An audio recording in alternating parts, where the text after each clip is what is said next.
Le retour de la grève, Et Victor oui, Hérault. elles sont de retour. Alors c'est vrai que ce matin, enfin le matin qui arrive, mardi 2 décembre, c'est le retour de la grève à l'appel de 3 syndicats, hein, CGT, FSU, Solidaire.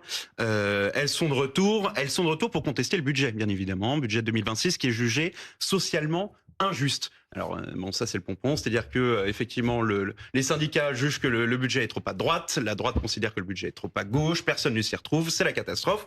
Alors pourquoi est-ce que je dis la grève revient ? Parce que la France est championne d'Europe de grève. Je suis allé chercher les chiffres. Nous avons en moyenne, figurez-vous, par 1000 employés et par an, 130 jours de grève. S'étale de 2000 jusqu'à 2020, mais la moyenne est assez constante. On est assez régulier dans l'exercice de la grève. À titre de comparaison, vous le voyez juste ici, l'Allemagne est à seulement 12 jours, donc 10 fois moins. Alors ça, vous allez me dire, ça a sûrement un coût. Oui, ça en a un, mais c'est très dur à évaluer. Il y a tout un tas de paramètres à prendre en compte. On peut prendre le référentiel, par exemple, de décembre 2019, janvier 2020, où il y avait de fortes grèves pour les questions de la réforme des retraites. 36 jours de grève intersyndicale, environ, on peut le chiffrer à environ 2 milliards de coûts pour l'ensemble de l'économie française. Encore une fois, c'est un chiffre très approximatif. Il y a trop de paramètres qui rentrent en compte pour être certain.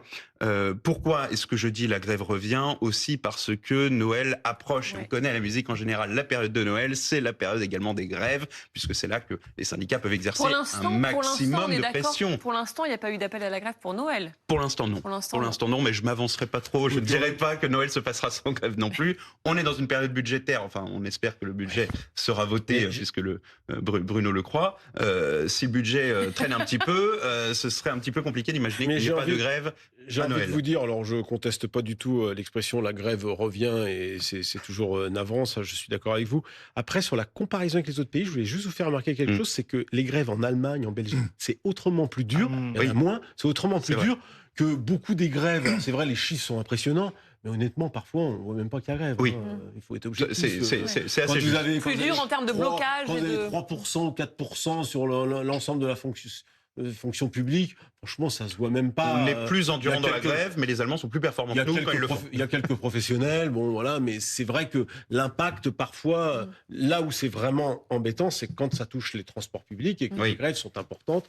Ce qui fut le cas pendant les grèves. D'où Noël, d'où les vacances en général, qui sont des fortes. Ou certaines grèves sauvages pour la SNCF, où là, oui, vous avez des difficultés. Alors pour l'instant, on va y croire. Il n'y en a pas d'annoncé pour Noël. Vous prenez le train à Noël ? Toujours, j'ai pas de voiture, Julie, je vous le rappelle. A priori, pour demain, vous allez où, vous, à Noël ?